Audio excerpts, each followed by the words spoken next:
कश्मीर में corona virus की वजह से गुज़श्ता घंटों के अंदर 21 अमवात हो चुकी हैं। इस जानलेवा बीमारी से मरने वालों की तादाद अब 1105 हो गई है।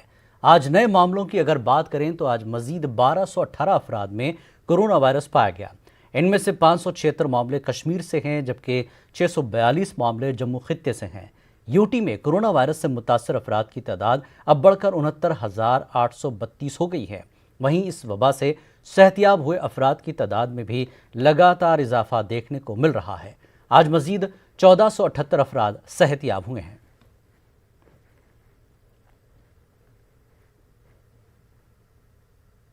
Financial commissioner health medical education Atal Dullu ने न्यूज़ 18 उर्दू से खास बातचीत की। न्यूज़ 18 ने यह जानने की कोशिश की कि आखिर जम्मू कश्मीर में कोरोना वायरस मुतासर अफराद की हलाकत में क्यों इतना इजाफा हो रहा है।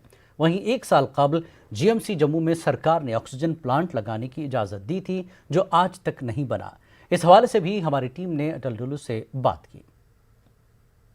हमारे साथ अतुल डुल्लू जी हमारे साथ मौजूद है, फाइनेंस कमिश्नर। सर, आपसे जानूंगी कि जिस तरह से मौत के आंकड़े जम्मू से खासकर बढ़ते जा रहे हैं, लोगों में भी एक खौफ पैदा हो रहा है।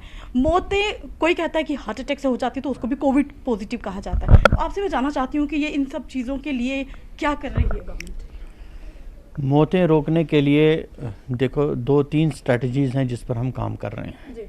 एक है सबसे पहली, जिसको कहते हैं कोविड अप्रोप्रिएट बिहेवियर। वो पब्लिक में जागरूकता लाना कि कोविड की महामारी के दौरान किस तरीके का बर्ताव बरतना चाहिए, क्या क्या प्रिकॉशंस लेनी चाहिए। कोविड अप्रोप्रिएट बिहेवियर जिसको कहते हैं मास्क पहनना, सोशल डिस्टेंस मेंटेन करना, क्राउडेड जगह पर नहीं जाना, अपना हाथ सैनिटाइज़र से साफ़ करना, ये एक है स्ट्रेटजी का पिलर।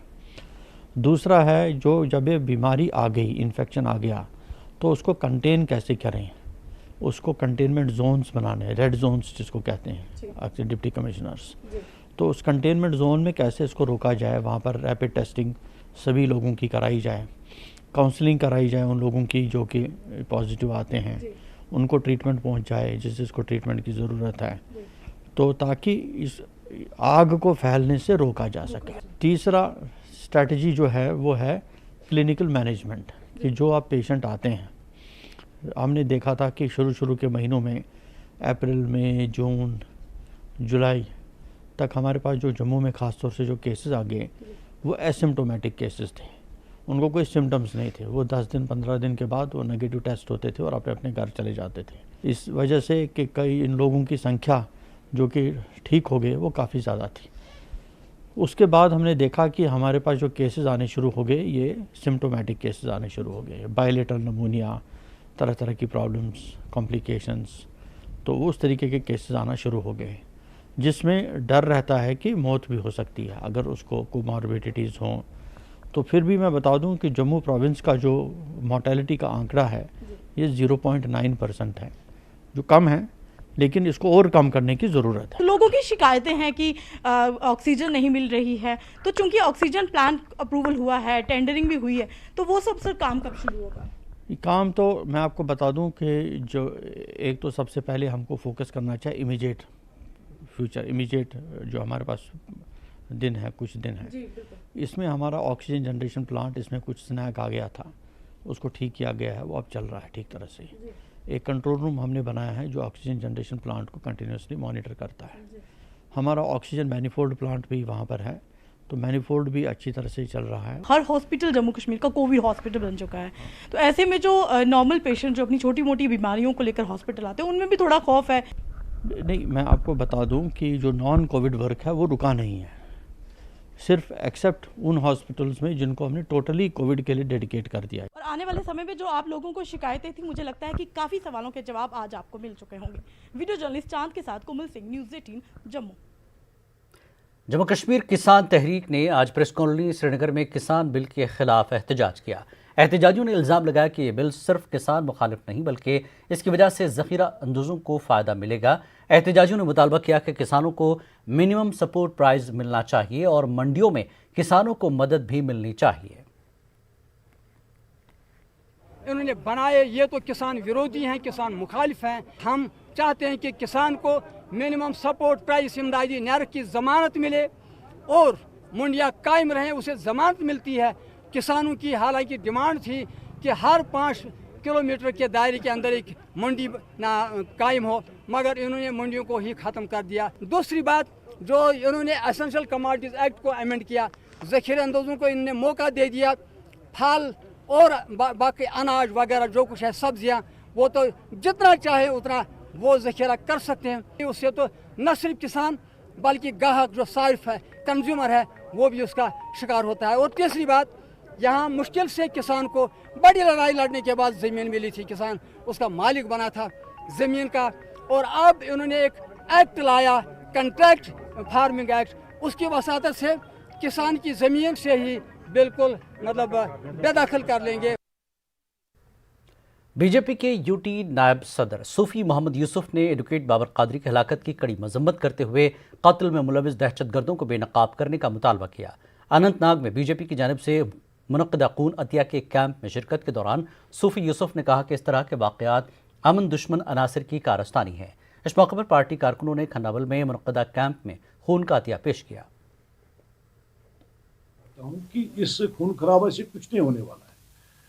देखिए, मैं आपको इतना कहूँगा कि एक बाबर कादरी को शहीद किया गया है, बहुत सारे बाबर कादरी जो है तैयार हुए होंगे अपने देश के लिए, अपने कौम के लिए, बट इसको बुज़दिलाना कार्रवाई में मानता हूँ, ऐसा नहीं होना चाहिए। जनता दल यूनाइटेड के यूटी सदर जीएन शाहीन ने एडवोकेट बाबर कादरी की हलाकत को बुज़दिलाना हरकत से ताबीर करते हुए कत्ल में मुलविस अफराद को कैफर किरदार तक पहुँचाने का सरकार से मुतालबा किया। अनंतनाग में मुनक़दा पार्टी कारकुनों के इजलास में शिरकत के बाद शाहीन ने यह बात कही।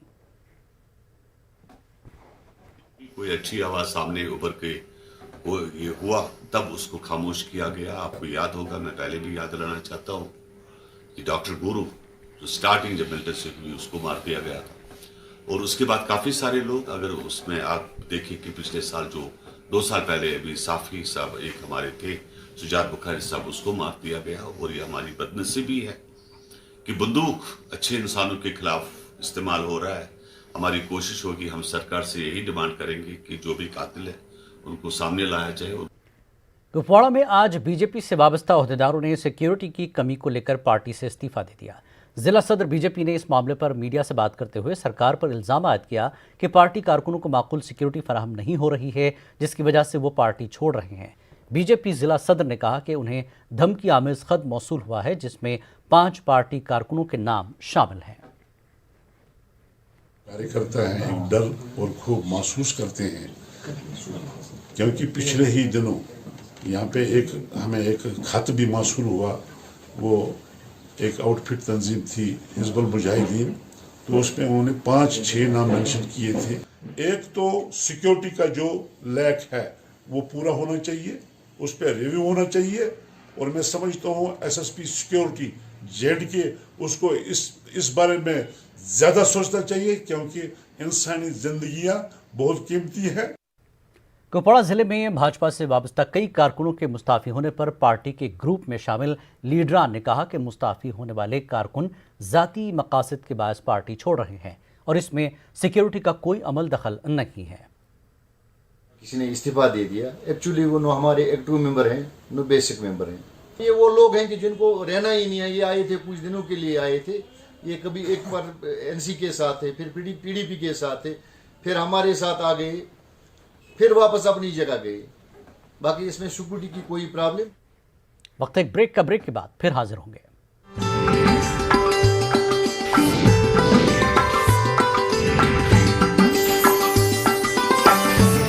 इस न्यूज हेडलाइंस के प्रायोजक सच्ची सहेली महिलाओं